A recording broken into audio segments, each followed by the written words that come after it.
Welcome back to Game 6 of the World Series. Now let's go to the voice of Yankee Stadium since 1951, the one and only public address announcer, Bob Please Shepard. rise. And please direct your attention now to the microphones behind home plate and welcome the United States Military Academy at West Point Band under the direction of Lieutenant Colonel Thomas Rotundi. They will play our national anthem.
Tim McCarver will have more from the Bronx as we near first pitch of Game 6 of the World Series on Fox.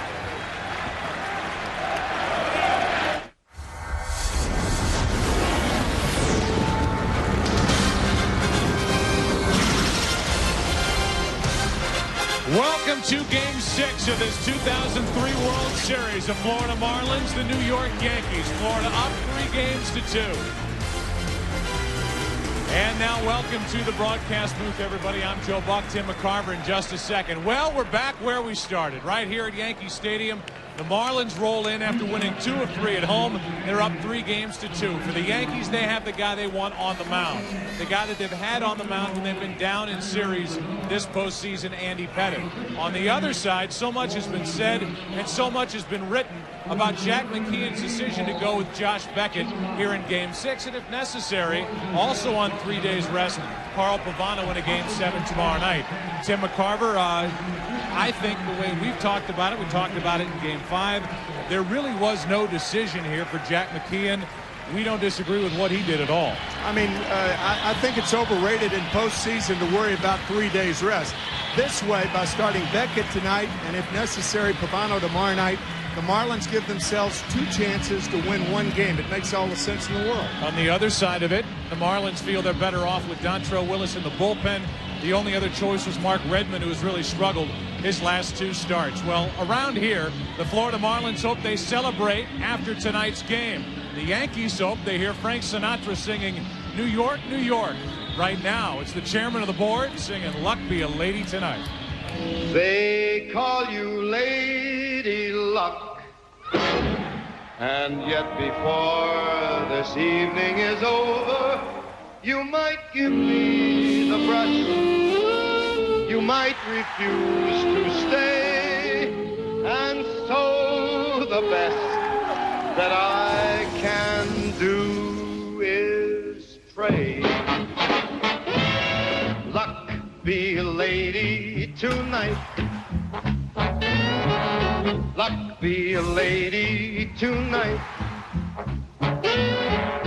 Luck if you've ever been a lady to begin with. Luck be a lady tonight.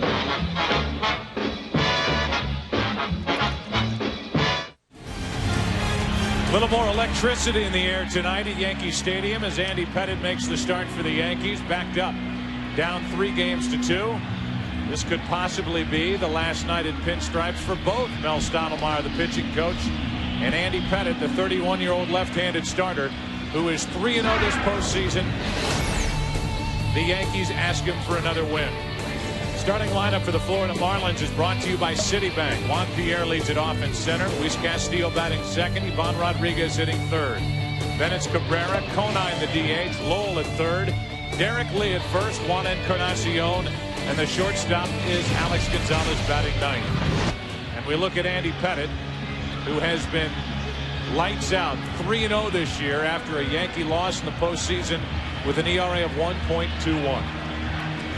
All of those games after a Yankee loss in game one of each, the division series, championship series, and the World Series. So yet another important game, a tourniquet for the running game, ground balls galore, preferably on the left side of the infield. There were 8 outs recorded by Pettitte when he pitched in game 2 on ground balls to the left. Take a look at the defense behind Andy Pettitte. It's also brought to you by Citibank. Matsui is in left with Bernie Williams in center, Garcia in right, because now the DH is in effect. Nick Johnson plays at first base, and Giambi will be the DH tonight. Boone and Jeter on that important left side with Andy Pettitte on the mound. Talked to Joe Torre before the game. Any idea of starting Enrique Wilson at third for Boone? He wanted to make sure that Soriano was in the lineup. He said no. Boone's our best defensive third baseman, and with Pettitte on the mound, we need him over at third base. Juan Pierre is set to lead it off. Castillo and Ivan Rodriguez will follow. Only one bunt attempt by Pierre against Pettitte in game 2.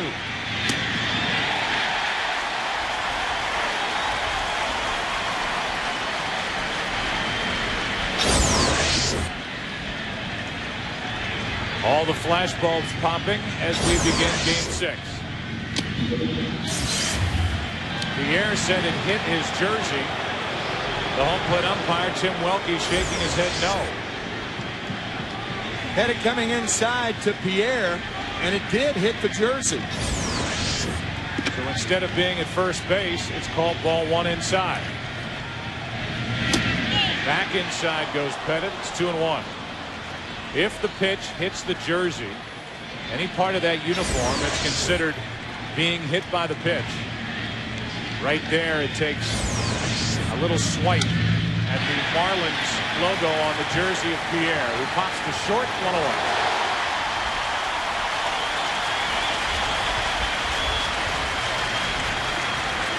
So here it is in the first inning, and luck has proven to be a lady for the Yankees thus far. Wind is whipping around now. Hot dog wrappers flying all over the park. There's tonight's starter, Josh Beckett. We understand some rain is in the forecast for tomorrow. Marlins trying to make the rain just a nuisance with travel plans as opposed to starting time in a game 7 on Sunday night. Castillo, strike 1.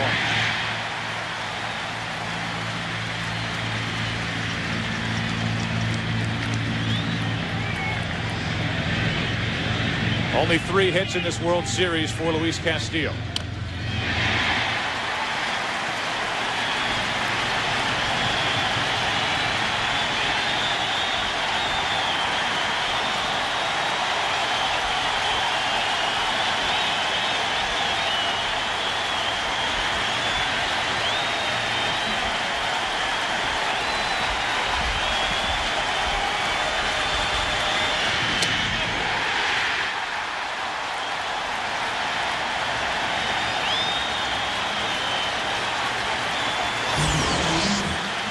Castillo, so conscious of the pitch inside, he takes one outside.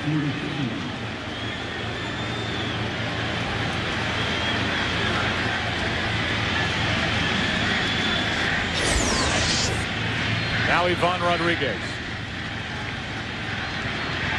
Pudge 5 out of 19 in this World Series, only 1 RBI.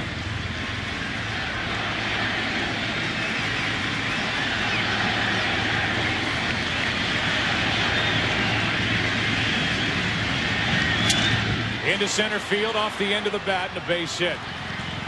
Played on 2 hops by Bernie Williams. In the first inning for the Marlins continues Miguel Cabrera. will step to the plate.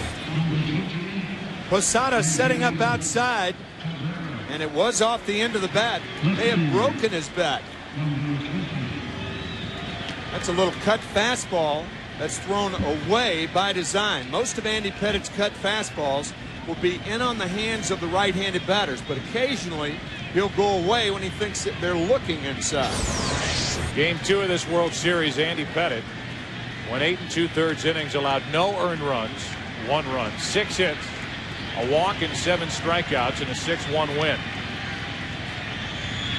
Only an error by Aaron Boone, the third baseman, prevented the complete game shutout.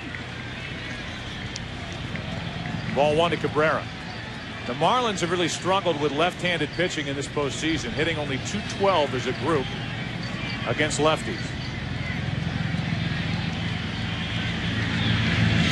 Back to Pettitte. Knocks it down. Inning over. A hit, 1 left. Yankees come to bat against 23-year-old Josh Beckett. It's game 6. No score.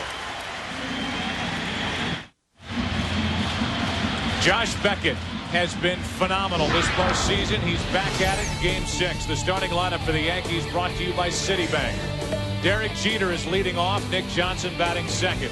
Bernie Williams hitting third. Matsui again is cleaning up. Posada batting in the 5-hole with Giambi the DH, Garcia in right, Aaron Boone and Alfonso Soriano down at the other end batting ninth. How about Josh Beckett? It's hard to believe that he was the losing pitcher in game 3 because he was bested by Mike Mussina. Poised and intimidating. The improving fastball, a great changeup, usually around 86, 87. And as we discussed in the opening, what's the alternative? He has never worked on 3 days rest as a starter. That's hammered foul. Jeter up there ready for the first fastball of the night and was a little quick. Beckett worked a complete game shutout in game 5 of the NLCS, and then with 2 days rest came back and worked 4 innings in game 7 in Chicago.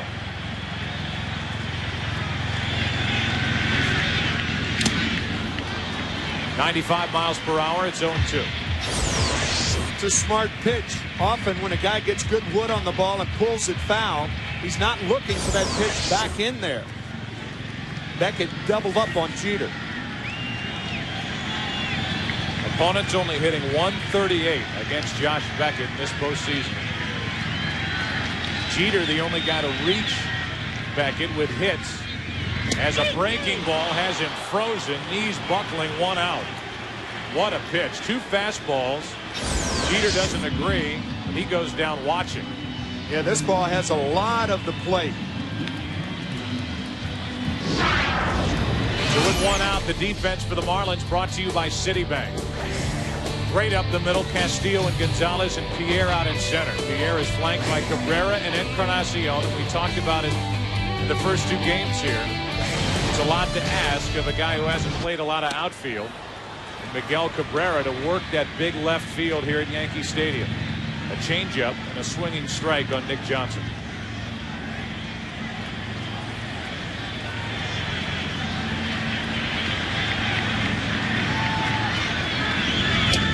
One ball, 1 strike. Johnson only 5 hits in this World Series, 12 in the entire postseason.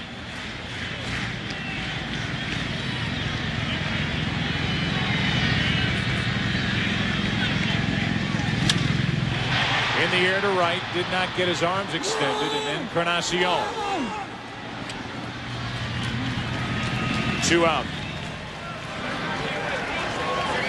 With the bases empty and 2 down, Bernie Williams will be the hitter. This place is packed. Yankee Stadium. Fans making much more noise already than we heard really in game 1 or game 2. In game 1 they said, well, it was a hangover from that Thursday night game 7 ALCS thriller against the Boston Red Sox. But even in game 2 it was a more subdued Yankee Stadium. Not anymore. With the bases empty, here's Bernie Williams.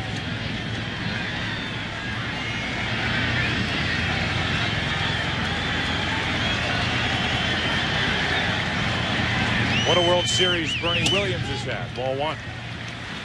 Game one here at Yankee Stadium, so anticlimactic that the great author David Halberstam suggested that it's like moving your birthday to December 26th.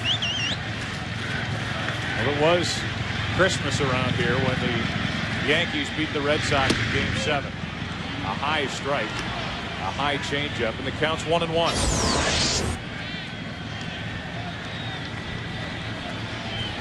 There are very few pitchers, if any, in baseball who have success with the changeup that is that fast. Always around 86, 87. And now 96 to follow up the 86, 87 mile an hour changeup. Strike two. It's much tougher to handle a high fastball from Beckett than it is a ball around the thighs or the knees.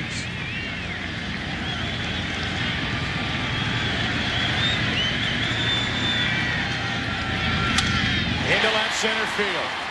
Tailing away from Pierre, and a diving try can't get it. It gets away from Cabrera, and Bernie Williams ends up at second with 2 out.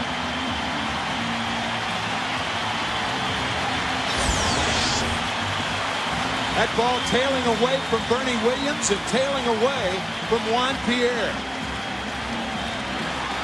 Pierre plays a very deep center field. On that particular ball, it gave him a better chance to make the catch just off the webbing.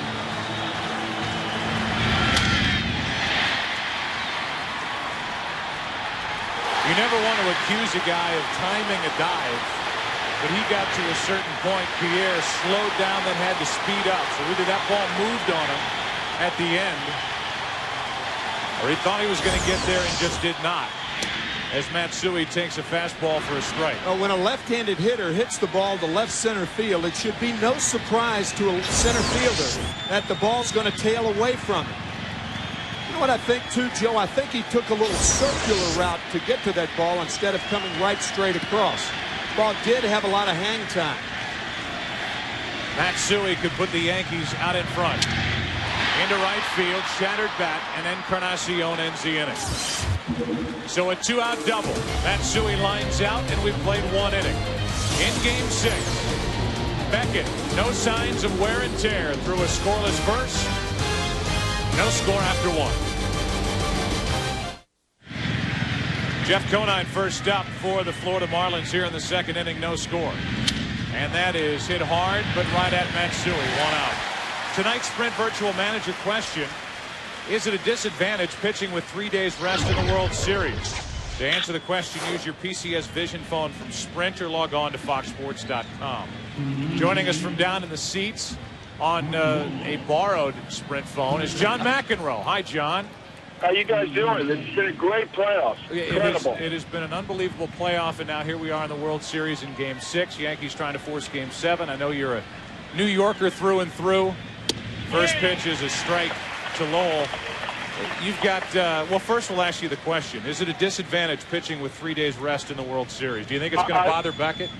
No, I think I heard you guys mention a couple days ago that Gibson did it in the 7th game of the World Series on 2 days rest, and this guy's 23.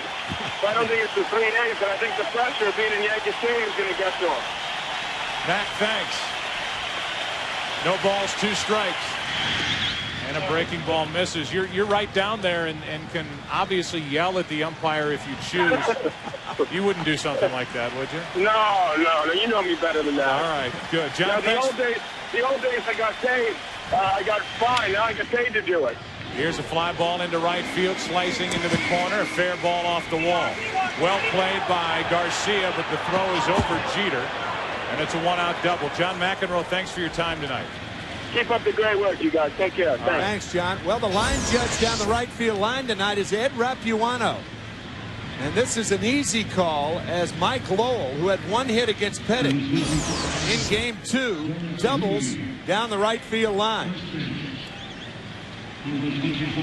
So Lowell, who's been struggling, only 3 hits in this World Series prior to that double, is in scoring position for Derek Lee. Lee, 5 hits, 20 at-bats in the World Series. So far, 2 RBIs. Trying to put Florida on top. They try to put the Yankees away tonight. Strike 1. Jack McKeon talked about the importance of scoring early, getting out on top, trying to take some of this crowd out of it, trying to take some of the pressure off Josh Beckett. A chance for the Marlins to do that here in the second.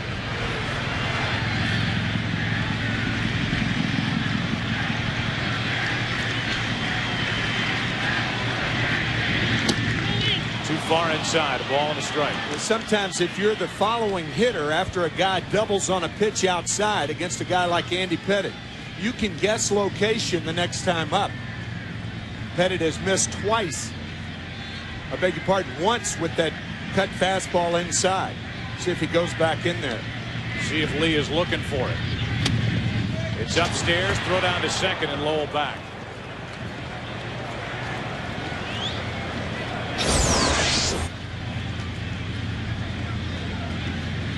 Throw from Posada was low. Nicely handled by Soriano.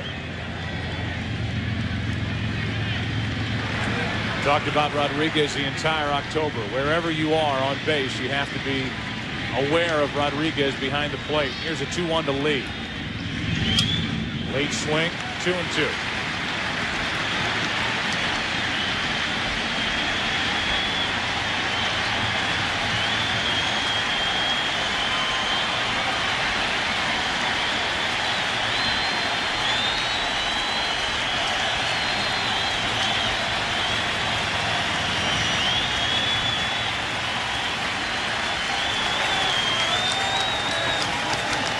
Pettitte watching as Andy comes set with a 2-2.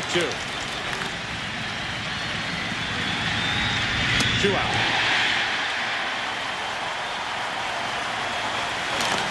So after Mike Lowell doubled on the fastball away, Andy Pettitte comes inside with the cutter 5 times in a row to get Derek Lee.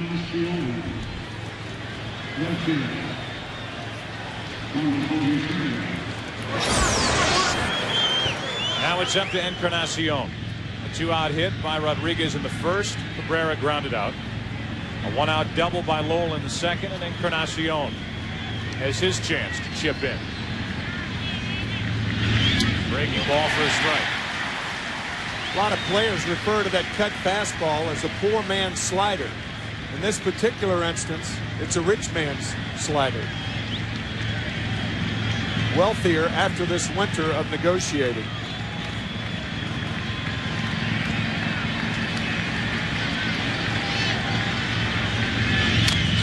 Off the hands, and it's 0-2. July 24, 2001, Encarnacion, then with Detroit, hit a tremendous home run into the bleacher seats deep in left center field off Ramiro Mendoza. You don't hit him much farther than that in this stadium. No. He's set up here at 0-2.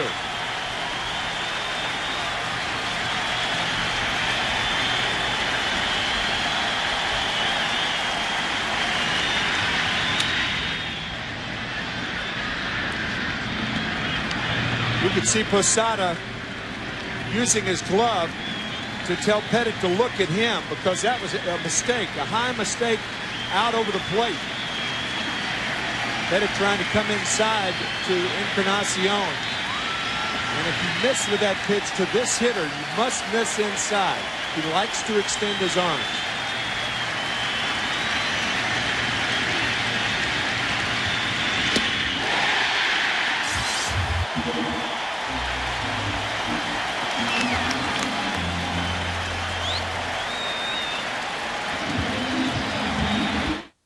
Be Posada, Giambi, and Kareem Garcia. The 5, 6, and 7 hitters for the Yankees.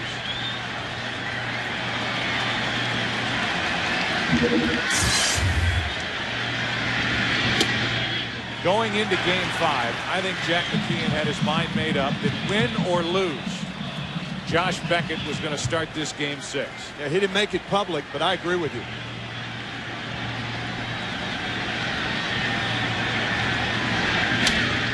If the Marlins came in here down 3-2, he would have Beckett going on short rest, but he would give himself the best opportunity to win, as opposed to Mark Redmond, who in his last 2 starts, Game 2 of this series, Game 7 of the NLCS lasted a combined 5 1/3 innings.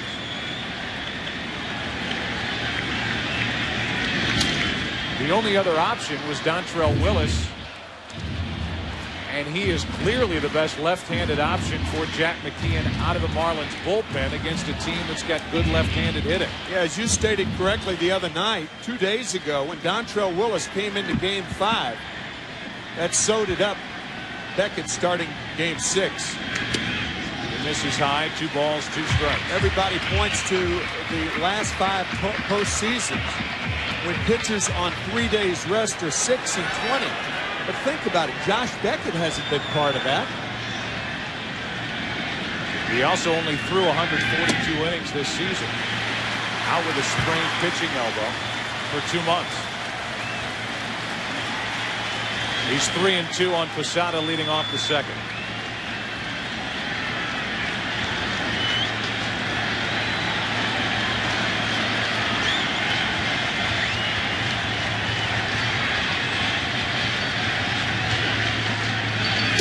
On the inside corner, 94 miles per hour, 1 out. Posada complaining about this pitch, but keep in mind that in Game 3 it was a pitch similar to that with the bases loaded that the Marlins complained about. So Posada doesn't get that pitch. That ball looked like it had a piece of the plate. But Posada driving in the first run for the Yankees and that bases loaded walk in Game 3.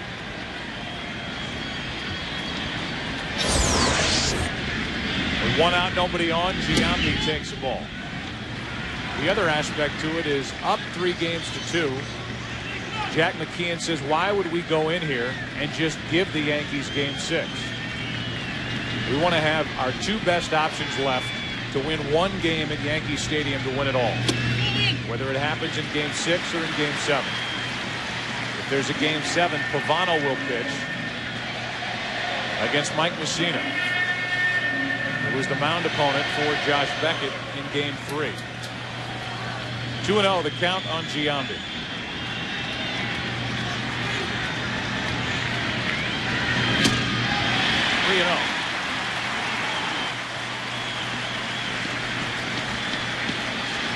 Joe Torre will give Giambi the hit sign 3-0. And Giambi with tremendous power to left center field. He can hit it out of the ballpark anywhere in this stadium. Not close, a 1-out walk. Tonight's starter for the Yankees, Andy Pettitte. Here are his thoughts on the Marlins starter, Josh Beckett. I think he thinks he can climb mountains right now. And, you know, hopefully when he steps out on that mound at Yankee Stadium here, you know, it'll be a little bit different. Hopefully we can, you know, the crowd will get to him a little bit. And hopefully our lineup will get to him a little bit. And hopefully we can pull it off. But he's got electric stuff, and he's a great young pitcher. And there's no doubt about it, he's got all the confidence in the world right now. Coming off that Game 3 start when he got into the 8th. Allowed 2 runs and only 3 hits. All 3 hits by Jeter. Here's Garcia. Breaking ball in for a strike. Kareem Garcia 3 out of 11 in this World Series. 7 for 27 in the postseason. After missing with 4 straight fastballs to Giambi, Beckett comes back with a wicked curveball.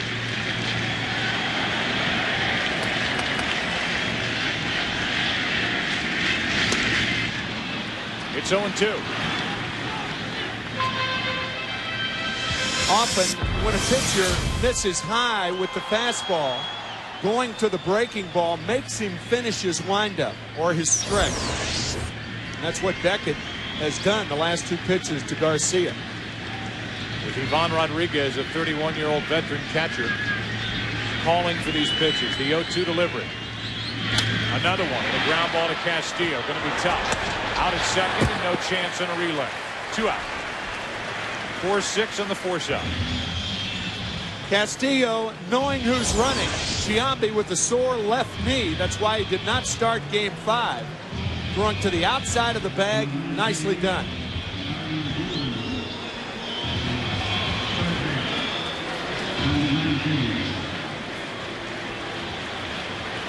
So no chance to turn 2 for the Marlins, and the inning will continue for Aaron Boone. We're underway in Game 6, bottom of the second.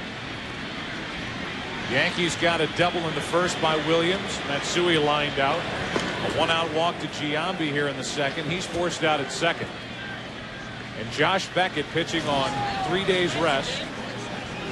Matched up against Andy Pettitte. With the Marlins up 3-2.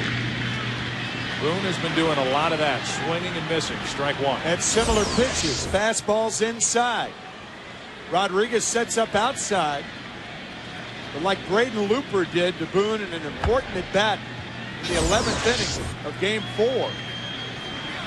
Beckett comes inside.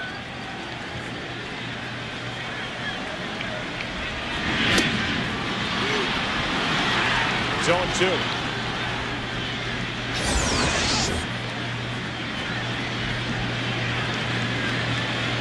Beckett has not given Aaron Boone that mid-90s fastball yet.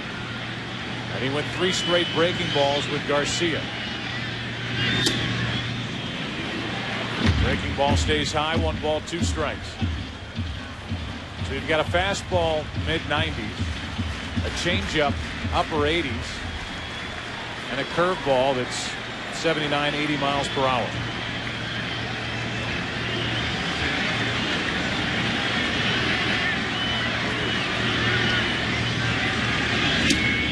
Stays inside, 2-2. Beckett has shied away from the fastball here in the second inning. Yeah, the second pitch was a straight change, and then he went to 2 curveballs.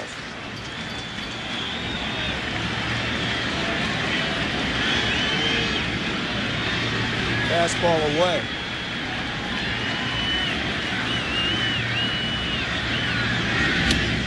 There's the 95-mile-an-hour fastball, and Beckett charging off the mound, screaming at himself after his 3rd strikeout of the night into inning number 3. Marlins bat, no score.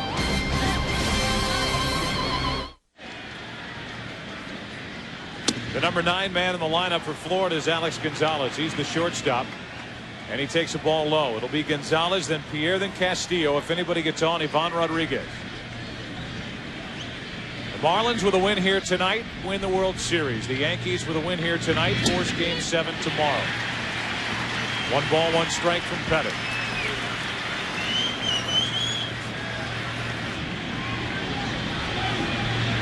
The Marlins as a team hitting .254 this postseason. Off the hand, slow roller. Boone, tough play. Good play. 1 out. Aaron Boone gave that ball no chance to roll foul. It may have rolled foul had he let it go, but he was playing in and made the play quickly. Sidearm throw to get Gonzalez. So with 1 out, here's Juan Pierre. The Yankee pitching staff as a group this postseason, a 2.84 ERA. On the heels of a regular season where they ended up 3rd in the American League with a team ERA just over 4. Ball 1 to Pierre, who popped out to short after being grazed by a pitch across the jersey. Tim Welke, the home plate umpire, did not award Pierre first base. Good bender in there for a strike. It's 1-1.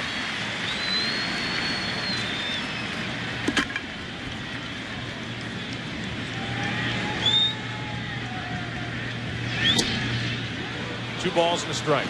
If it were anybody else on either team, with the exception possibly of Soriano, who was hit by a pitch leading off, you'd say, well, you don't know how important it would be. But to Pierre, you know it's important. Fastball missed, and the count's 3-1.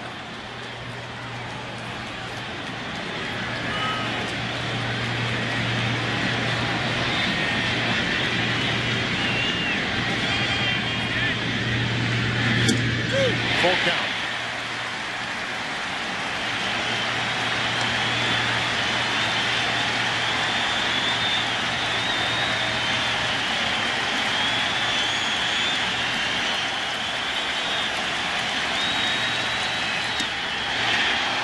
A one-out walk.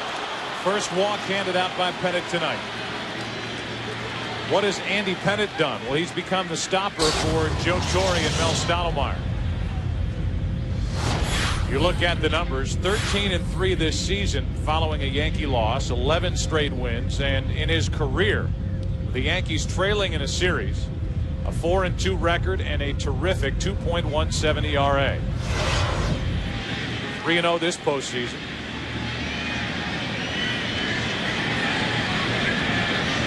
As he looks at Pierre and shows off that very good pickoff move to first.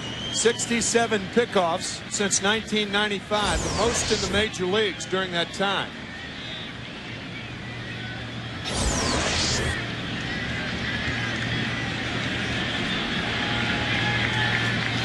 Pierre has stolen only one base in this World Series.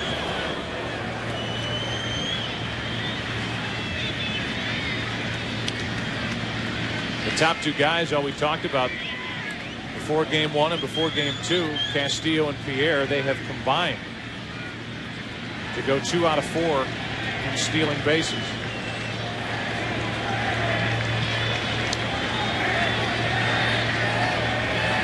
Big hole on the right side of the infield. Castillo takes a strike. Got Soriano before that pitch. Now he moves over to his left. Soriano is near the bag. He'll be covering if Pierre takes off, and with Nick Johnson holding against Pierre at first, the right side of the infield is wide open.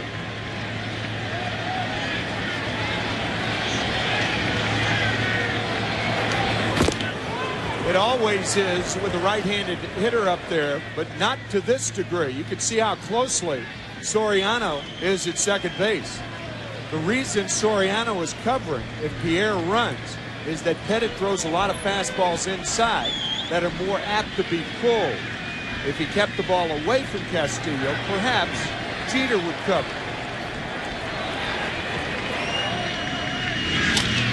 The third, Boone staggered at the start, and Soriano cannot complete the relay.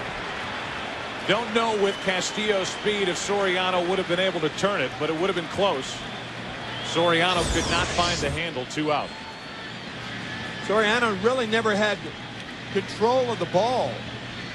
Pierre made sure. The ball was not hit hard, but Boone was playing in closely. Gives Soriano a good throw at second base. Behind the bag, Soriano can't complete the play. And so the inning continues. Pettit thought he had the inning-ending double play. Instead, he has to deal with Ivan Rodriguez.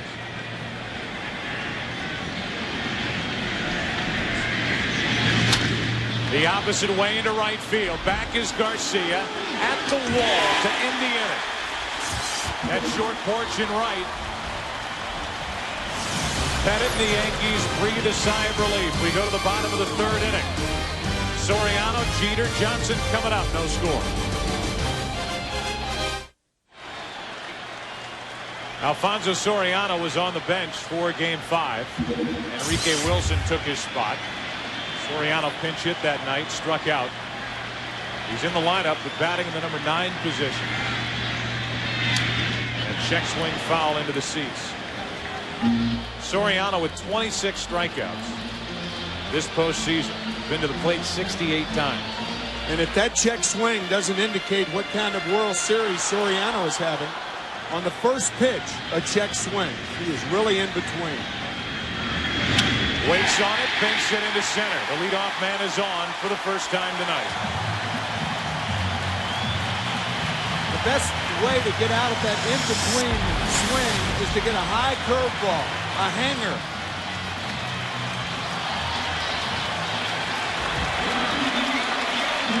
You can see that little hesitation. That was because of the curve. He was fooled on it, striding, and then regrouping. High curveball. Now back to the top of the order, Derek Jeter.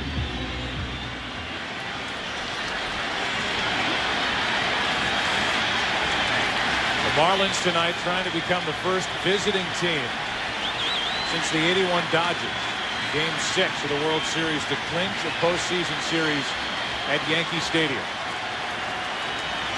Up 3-2. Jeter takes the ball. That was the first year the World Series had tri-MVPs. Pedro Guerrero, Ron Cey, and Steve Yeager. All good players for the Dodgers.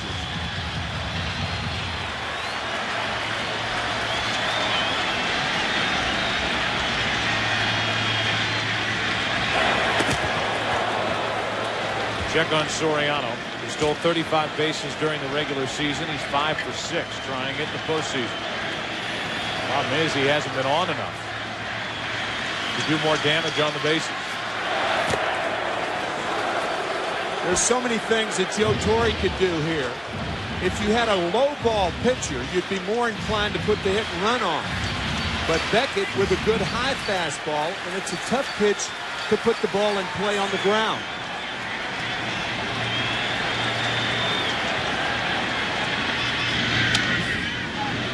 Jeter with that swing, trying to shoot it to right. 1 ball, 1 strike. Nick Johnson on deck.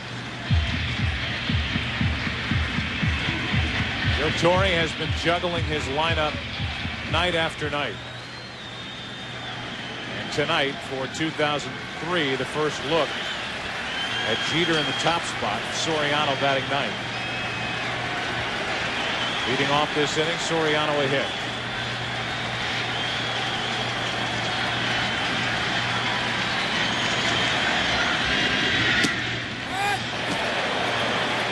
Two balls and a strike.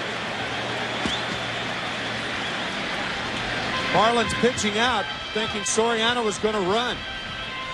Sometimes you talk a team into hitting and running. The pitch out makes it 2 balls and a strike. Right. See if Soriano takes off here. He's going. Jeter puts it into play. Out at first, down to second. Soriano, 1 away. That was an interesting play around second base for both Soriano and Castillo.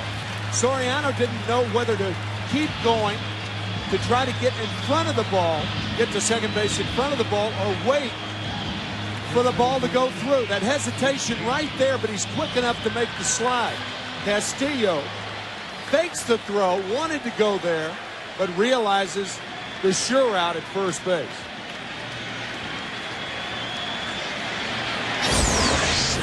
Jeter applauding his work, advancing the runner, and Nick Johnson could put the Yankees on top here in Game 6.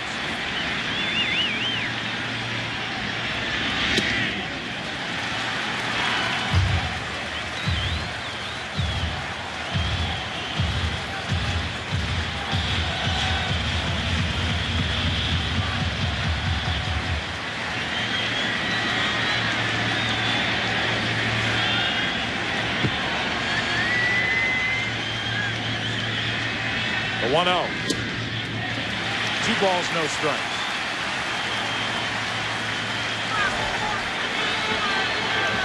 And now Ivan Rodriguez will go out and talk. So while they talk, we will remind you, you can play Hit the Pros presented by Chevy Silverado and face real pitches from today's best hurlers. Log on to foxsports.com, keyword games. Chevy Silverado, it's the right truck.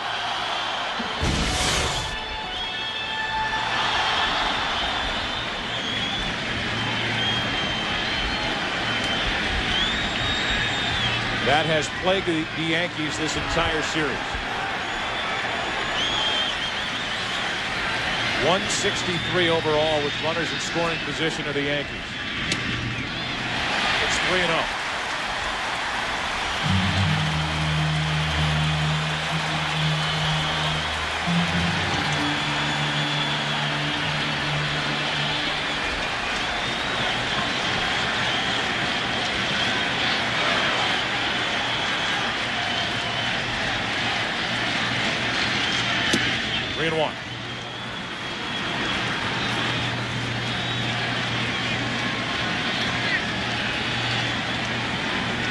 Beckett, even with interleague play, is pitching tonight for the first time in an American League ballpark.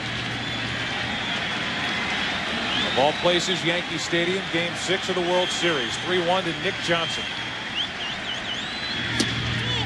2 on, 1 out.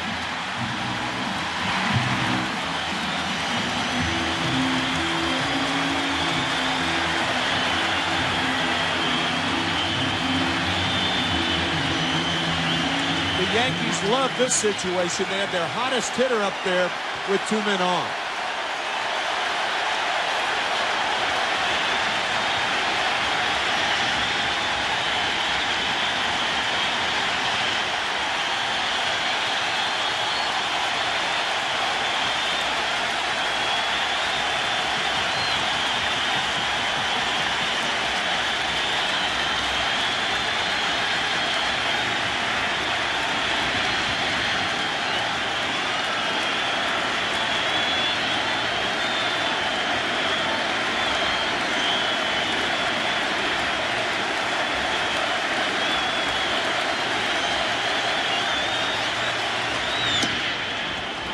Good breaking ball in for strike 1.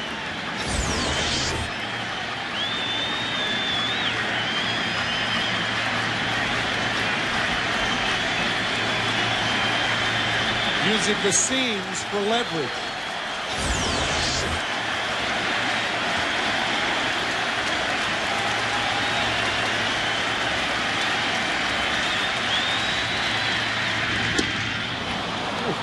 Another, it's 0-2. Beckett has hung some curveballs. Not the last 2.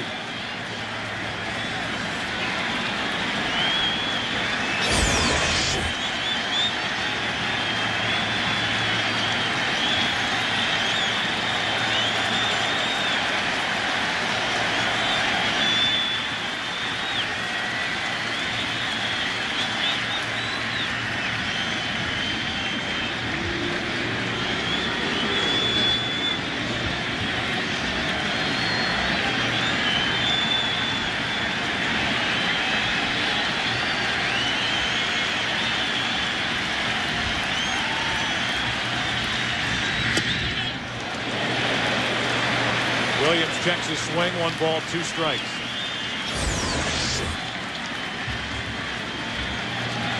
Another curveball.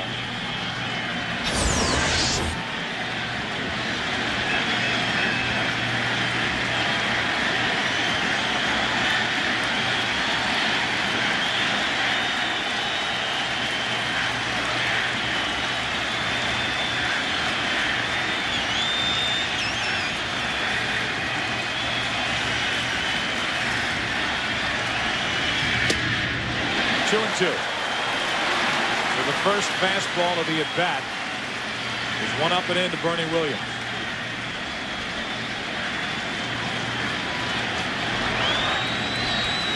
See if that's a setup pitch for another curveball or a changeup.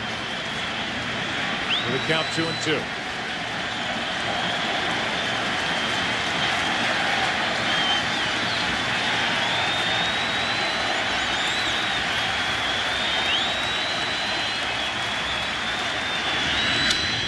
Ground ball to second. Castillo out.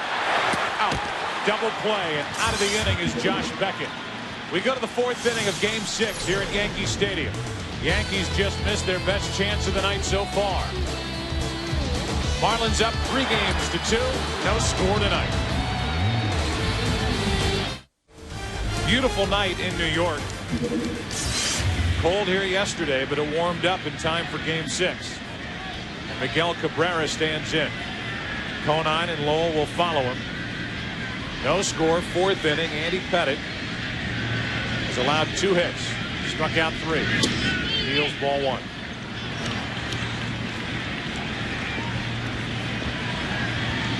Cabrera with a record 12 RBIs this postseason. The rookie looking for his 5th hit. His 22nd at bat in this World Series.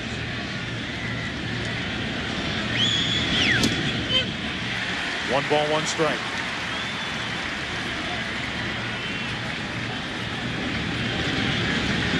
Most RBIs by a rookie in a single postseason. Go back to Willie McGee with the '82 Cardinals. Drove home 10 and had only LCS play and the World Series. And at that point, the LCS was best of 5. Where the breaking ball is in for a strike. It's 1-2 on Cabrera. Fastball away, fastball inside, and now the curveball. 0 for 4 against Pettit in Game 2 was Miguel Cabrera. We've said it a number of times. With 2 strikes, he loves to go to right field. Pettit gave him a chance on a pitch off the outside part of the plate. Nick Johnson on the double play ball got the left ankle of Gonzalez across the back of his head, ending the 3rd inning. Little ding, but okay to continue. Here comes a 1-2 pitch, and Cabrera is granted time.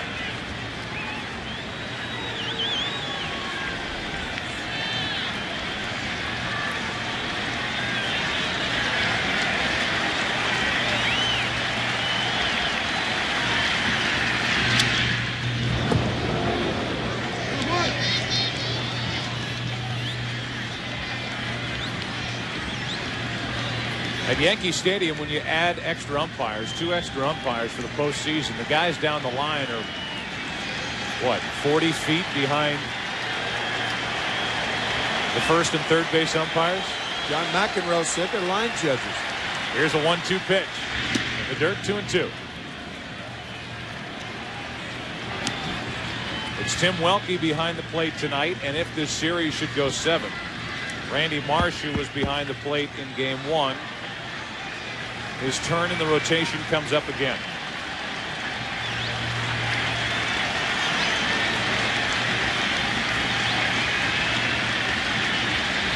The 2-2. He went. Strikeout number 4 for Andy Pettit. Andy Pettit teasing Cabrera with the breaking ball away.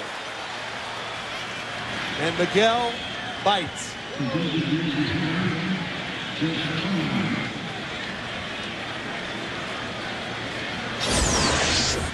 He doesn't believe that he did. No.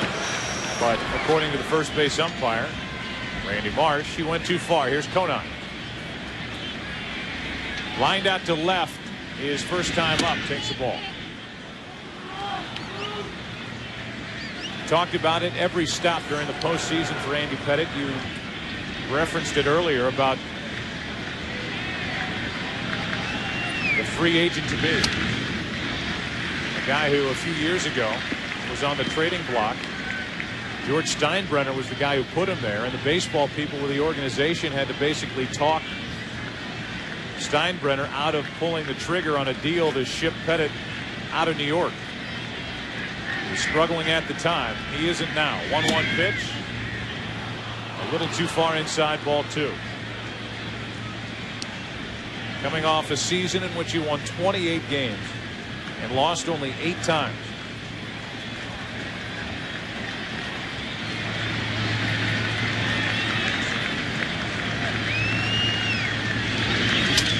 Broken bat, fly ball, Bernie Williams.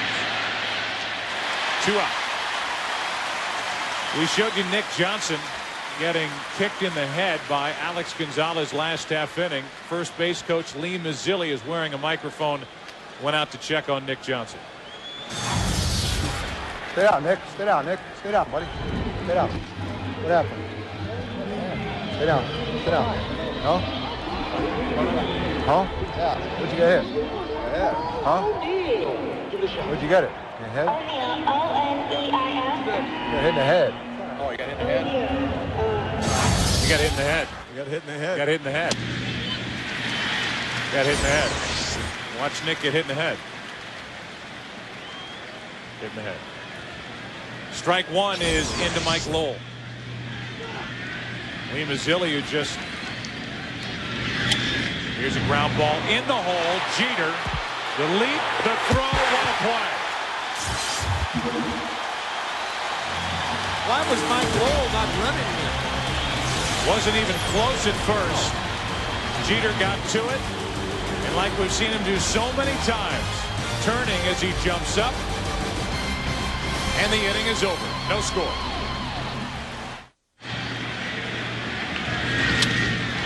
Hideki Matsui goes after the first pitch from Beckett. Skies it out to center field, 1 out.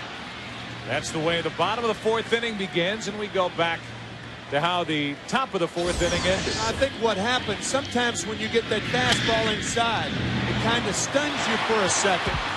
Mike Lowell running about 80% down to first base. Jeter, the man who made the play deep in the hole. And in the end, it wasn't even close at first base as Jorge Posada, who struck out his first time, digs in here in the 4th inning. No score, game 6. Marlins up 3-2. Posada.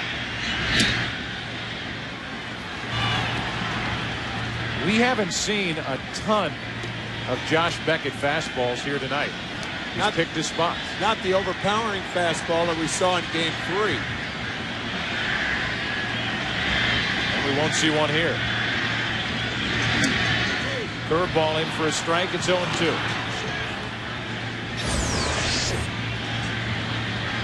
Curveball is so tightly wrapped. Very difficult for the hitter to pick that pitch up. Late break to it. And then the art of not moving the glove or the arm by Rodriguez and just catching it in the edge or in the webbing of the catcher's mitt. Freezing, holding it there for Tim Welke. 0-2 pitch. Change up misses. 1-2. Giambi on deck.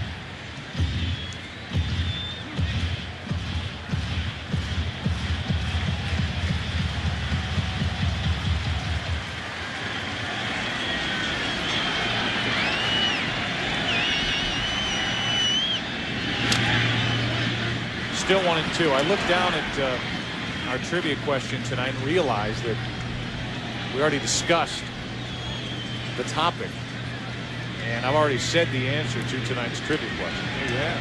Inadvertently. Inadvertently. It'll be kind of a test, like an open book test. The answer has been given. A 1-2 pitch. Posada strikes out, and that's strikeout number 4 for Josh Beckett. Knowing full well that you don't really listen to what we say here in the booth, and that's okay. I've accepted that. Our MasterCard trivia question: when was the last time the Yankees were eliminated from the postseason at home? If you have TiVo, you can cheat and come up with the answer. You said back in the 2nd or 3rd inning. If not, it's up to your short to midterm memory. With 2 out, nobody on, here is Jason Giambi. And a pop-up. Shallow left center field. It's Cabrera who comes in and catches it to end the 4th. Pettit and Beckett not backing down.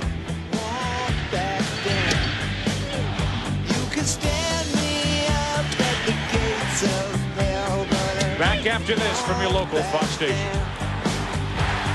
7, 8, 9 hitters in the 5th inning, no score. Andy Pettit deals strike 1 to Derek Lee. Lee, Encarnacion, and Gonzalez. 5 hits, 21 at bats. Only 8 RBIs the entire postseason for a guy who drove home 92 during the regular year for Florida. 1 ball, 1 strike. You're going to get Lee to start looking for that inside pitch. 7 straight pitches inside to Derek Lee from Andy Pettit. 1-2. And the first curveball of the night to Lee.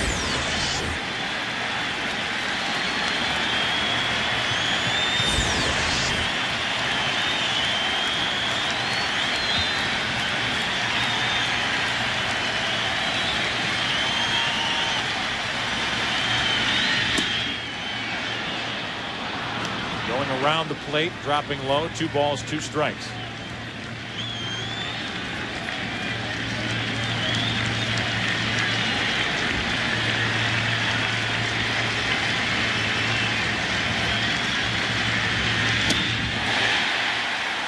Strikeout number 5 for Andy Pettit starts the 5th inning. Tomorrow, Fox NFL Sunday begins with America's #1 pregame show. Then Bill Parcells and the Cowboys face their biggest test when they take on the Bucks. The 49ers take on the Cardinals in an NFC West showdown. Or, of course, other regional action. Coverage begins at noon Eastern, 9 a.m. Pacific. Biggest stories are in the NFC, and the NFC is on Fox. If necessary, we will be here tomorrow night for Game 7. Encarnacion, ball one.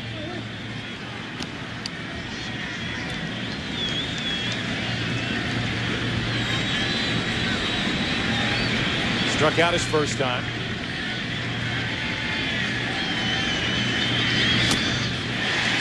Change up to make it 1-1. You're going to throw Encarnacion. Anything off speed, you better make it a straight change. He is one of the best curveball hitters in the National League. Loves the rolling curveball. 2-1.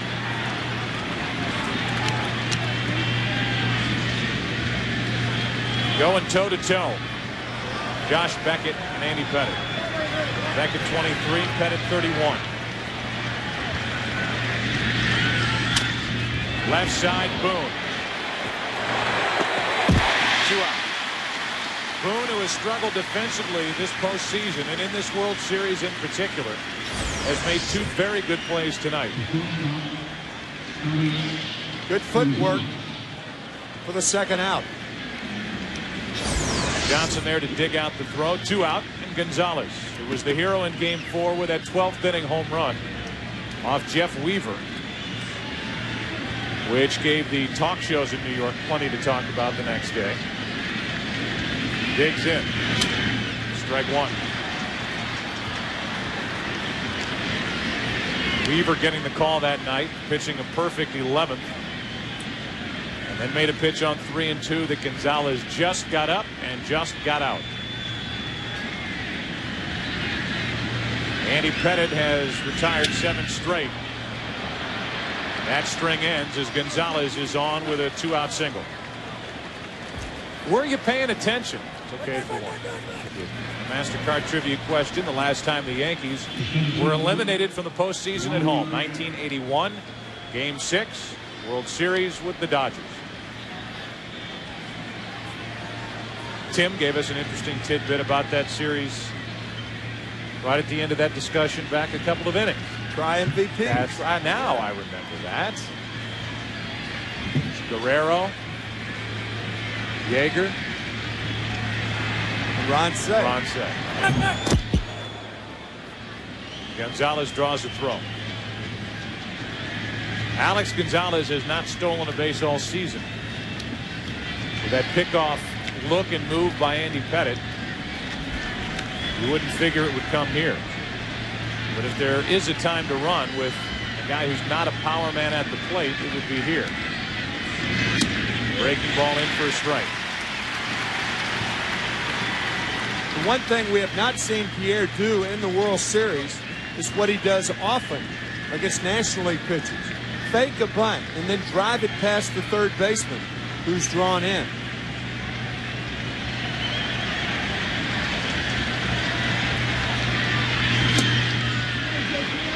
Just missed a ball and a strike. And because of that, with Boone in, not that far behind him is Matsui in left.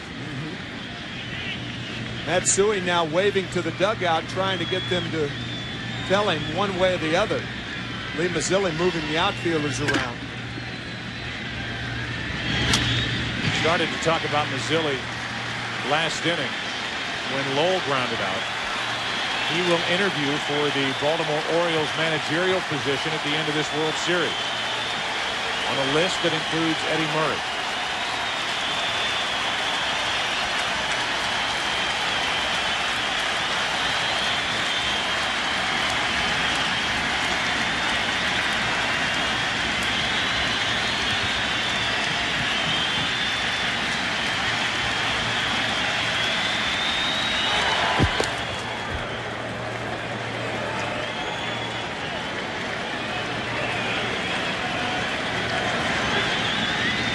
Pierre at the plate with a 1-ball, 2-strike count.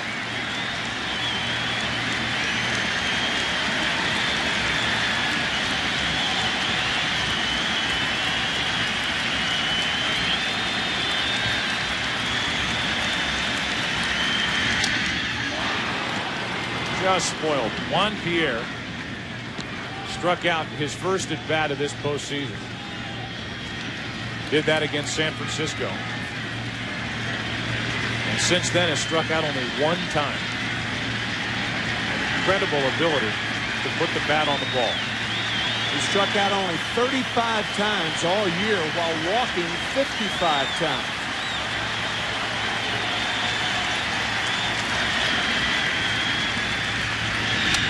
Line drive, base hit. Past the glove of Jeter. Second time that Pierre has reached. And now the Marlins ask Luis Castillo for a big 2-out hit. Pettit tries to get inside to Pierre, but fouling off that pitch before gave him new life, and he pushes it right past the diving Jeter. Or if not diving, lunging Jeter. Reaching. Yeah, close enough. Castillo 0 for 2 tonight and 3 out of 23 in this World Series. He hit .314 during the regular season, at the best average of any Marlin hitter. A team that from the 23rd of May on had the best record in baseball. Jack McKeon taking over on the 11th of May. Dontrell Willis came up on May 9th. That's when things started to turn around for this franchise, which has never finished in first place in their division. A little sneak in by Nick Johnson behind Juan Pierre at first. But Perry Hill and Juan Pierre were alert.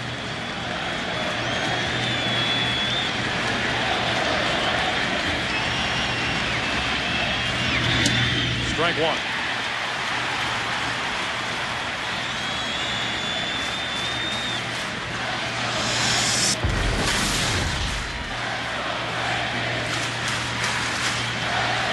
Good curveball from Pettit.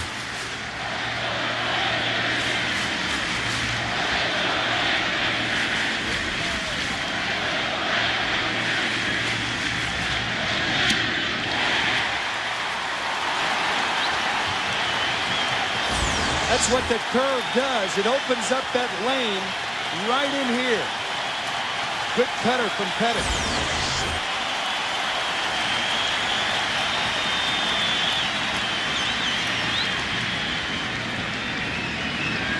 Pettit just called Posada out to the mound prior to this 0-2 pitch. Now Ivan Rodriguez, the catcher for the Marlins, just crept out of the on-deck circle and shouted something at Luis Castillo.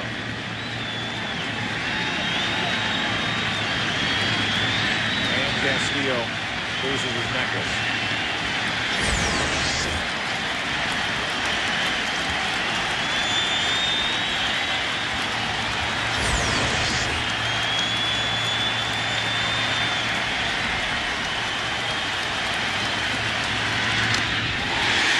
Just got a piece.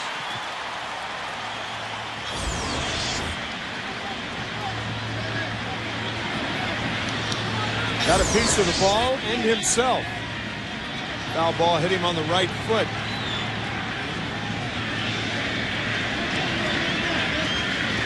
Castillo hitting without his beaded necklace now for the rest of this at bat. Roger Clemens is available if needed in the bullpen, but Andy Pettit has done his job so far. Trying to end this 5th inning right here.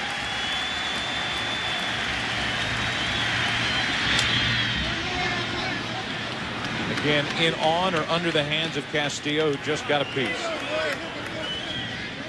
If Castillo isn't a big RBI man, and he never has been, the guy on deck certainly is. Ivan Rodriguez. Only one hit with runners in scoring position this series for Castillo.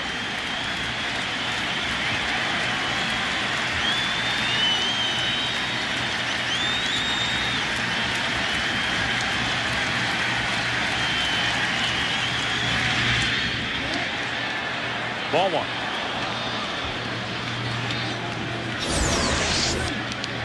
So after the curveball, Pettit has tried to come inside 4 straight times to get Castillo.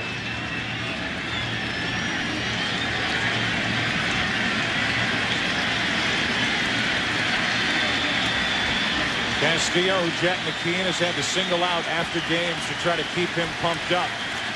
Not get down on himself with a chance here in game 6, 5th inning.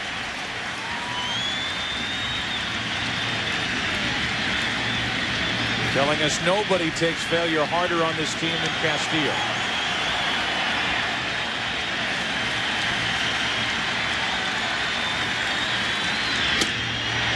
Two and two. Tried to backdoor him with that breaking ball. Watch Posada set up outside, and the breaking ball misses outside. You can see that left front leg of Castillo still looking for that cutter inside. Feet are moving all over the place. 2 balls, 2 strikes, 2 on, 2 out, no score in the 5th.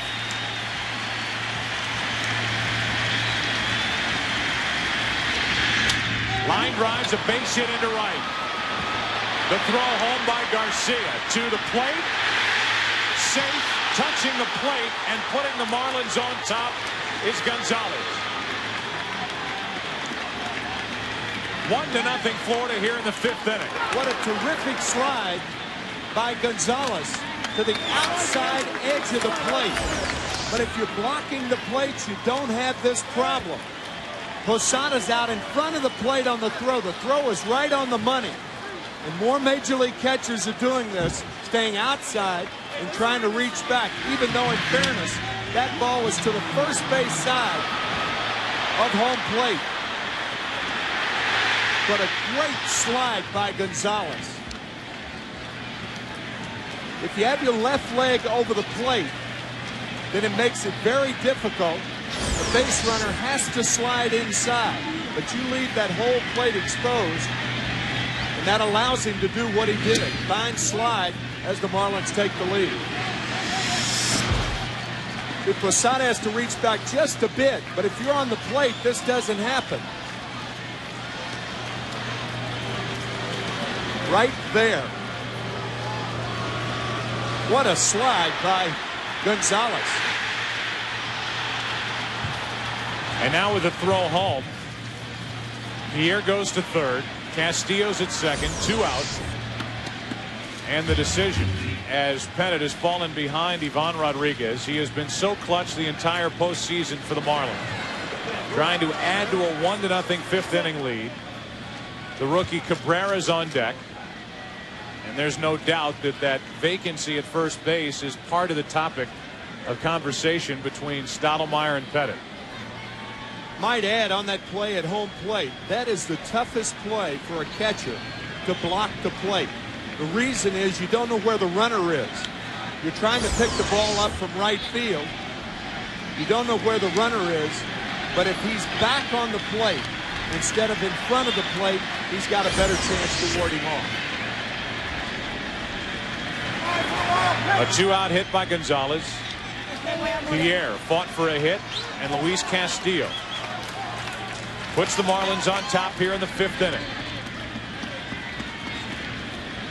And now they're going to walk Ivan Rodriguez and work to Cabrera.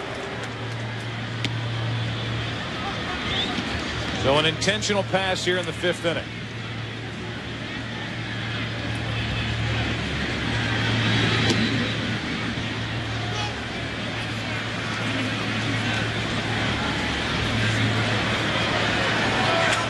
Jack McKeon talked about the importance of scoring first. It took until the 5th inning. The Marlins have accomplished that. And now it could be a huge 5th inning if the 20-year-old Venezuelan Miguel Cabrera can come up with something against Pettit.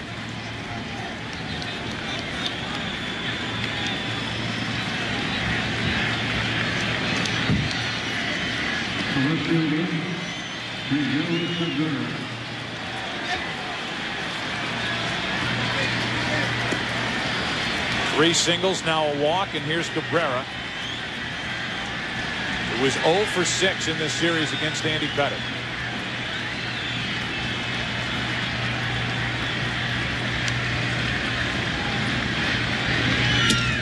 Ball 1 high.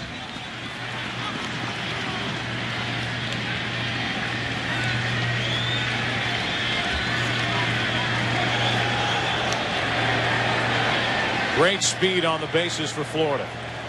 And that even includes Ivan Rodriguez, the catcher running at first. Bases loaded, 2 out. 1 ball, no strikes on Miguel Cabrera. 1-1.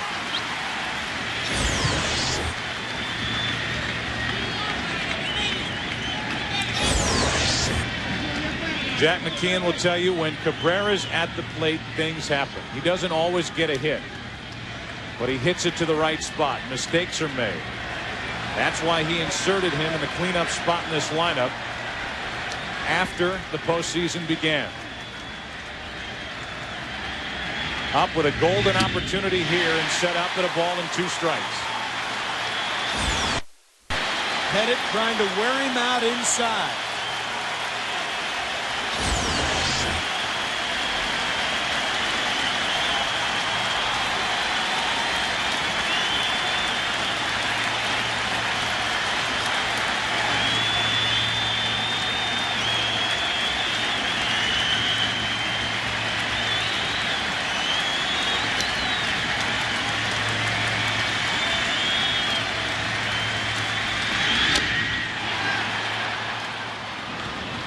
That keeps it 1-2.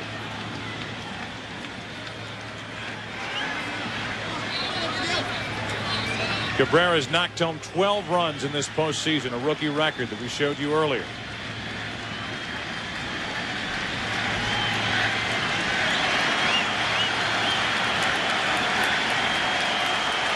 It's been a 31-pitch 5th inning for Andy Pettit.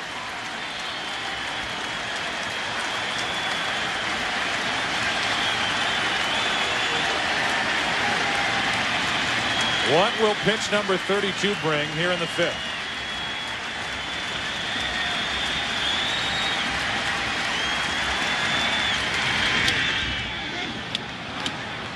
That was hittable, and Cabrera whacking himself on the helmet after he misses this high cutter right up in his eyes. Doink. It's still 1-2.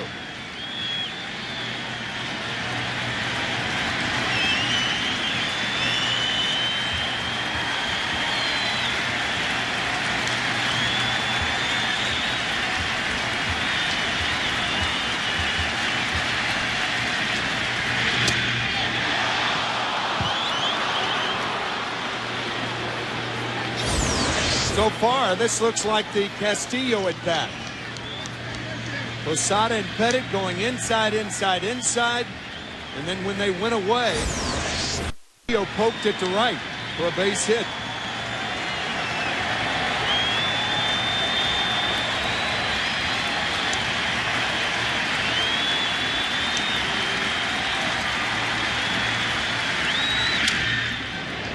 That's a foul ball.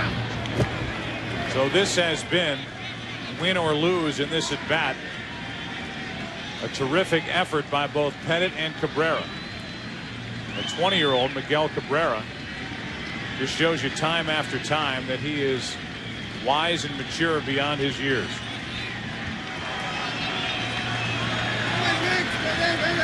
In a battle with Andy Pettit. And Pettit again calls Posada out to the mound.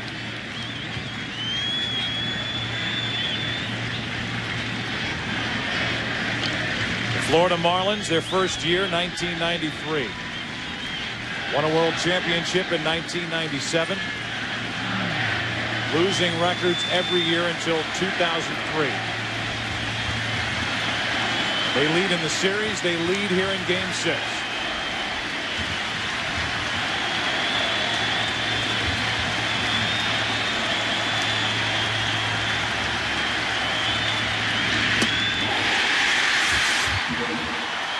Inning over. But the Marlins strike first tonight in Game 6. As they try to end the World Series and win it here tonight.